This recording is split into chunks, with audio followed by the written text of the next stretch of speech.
Bonjour Anthony Morel. Bonjour. Il y a par exemple ces tests sanguins capables de détecter des dizaines de cancers différents avant même l'apparition des premiers symptômes. Ce qu'on appelle la biopsie liquide, une simple prise de sang qui est déjà proposée d'ailleurs à certains patients à risque aux États-Unis, qu'on pourrait tous faire régulièrement et qui permettrait de détecter très en amont 50 types de cancers différents avant qu'ils ne soient visibles sur des appareils traditionnels de radiologie, avant que le patient n'en perçoive les premiers symptômes, autrement dit quand le cancer est le moins dangereux et le plus simple à traiter. Alors l'un des pionniers dans ce domaine s'appelle Grail, le Graal, une entreprise de la Silicon Valley. On peut aussi citer Guardant, Freenome.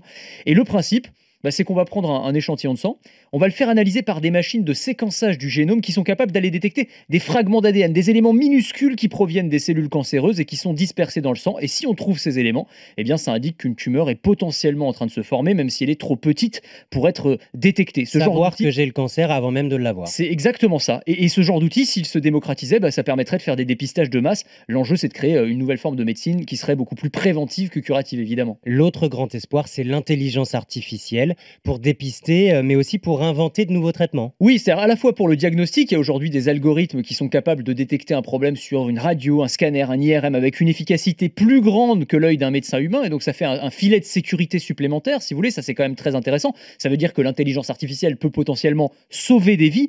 Mais on va aussi servir des algorithmes dans l'élaboration des traitements.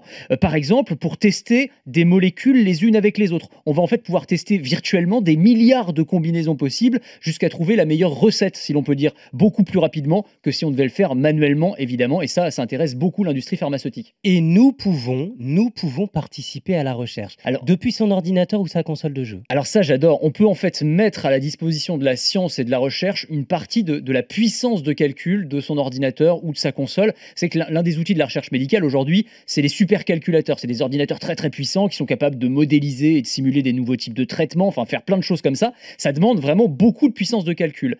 Et en fait, il y a un projet qui s'appelle Folding at Home. Il suffit de télécharger un petit programme sur son ordinateur et ce logiciel, il va aller puiser dans les ressources de votre PC que vous n'utilisez jamais vraiment à fond. Et en multipliant cette petite parcelle de puissance informatique par des millions d'ordinateurs, on arrive à une puissance de calcul phénoménale qui va servir notamment à la recherche contre le cancer, mais aussi à la recherche contre Ebola, contre le Covid plus récemment. Il y a plein de projets comme ça qui sont accompagnés par ce projet. Donc, Folding at @home, H-O-M-E.